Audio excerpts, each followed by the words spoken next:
Hi guys! Magandang araw!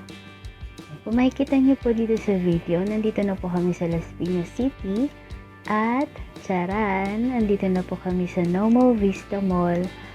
Dito po yan sa North Molino, Bacoor, Cavite. Yan, dito po located ang ating event. So, as you can see, ito po ang ating team, Balloons by Nostra. At meron po kaming import, ayan, Rookie of the Year daw siya. Si Ate CL. So, sinasama-sama na rin namin siya sa events kasi para maalam niya kung ano yung kalakaran at ginagawa namin kapag nagtatrabaho kami ng katulad ng ganitong event. Especially itong balloon drop. So, dati naman nakakasama na siya, sinasama na siya ng ating Nostra. Sinasama na siya. So, silang dalawa siya, kinukuha siyang manpower. So, eto, dito kami pwesto para sa aming pagtatrabahuan. At ayan, shoutout daw kay Ding Don dati. Kay Kuya Nelson. Ayan.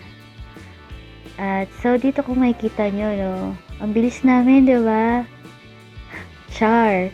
Syempre, ano lang po yan, naka-fast forward yung video natin. Kasi sa totoong buhay, yung balloon confetti na yan ay grabe.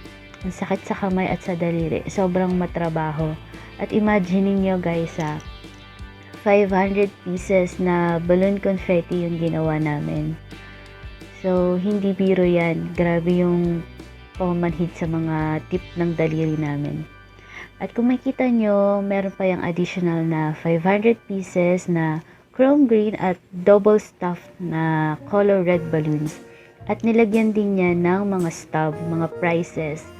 So, yung balloon drop natin is with stub po yan sa loob na puputokin ng audience nila doon. At yun, voila, ikiklaim po nila yung kanilang prizes. So, ayan kung makikita nyo, tapos na namin ilagay sa net ang lahat ng lobo.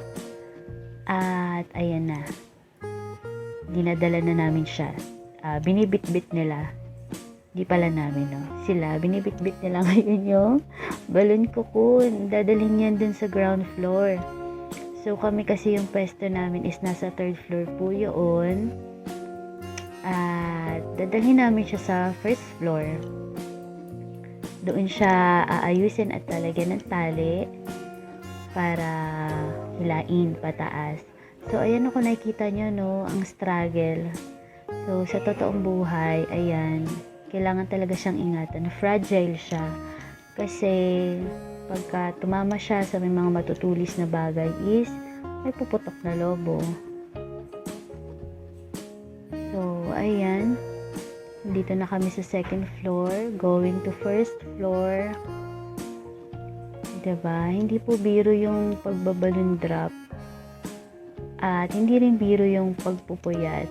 So, sa gabi kasi siya ginagawa. Sa madaling araw siya ginagawa. Para sa event na yan. At ayan, nandito na kami sa first floor. Grabe, ang ganda ng mall na to. And then ayan, okay na siya. For dahila na po ang ating balloons.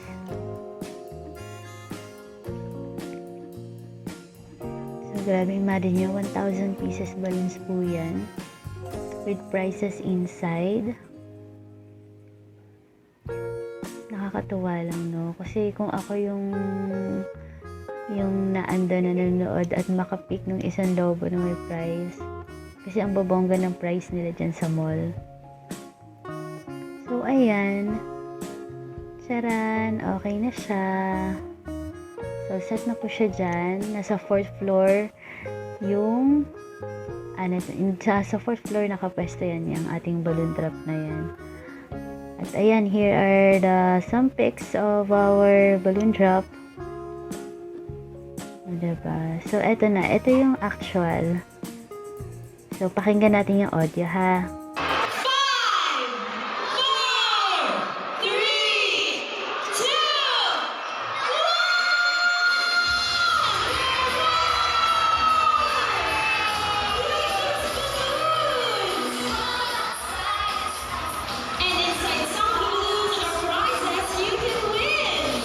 At etong video video na to is nasa left side. So, watch naman natin yung nasa right side.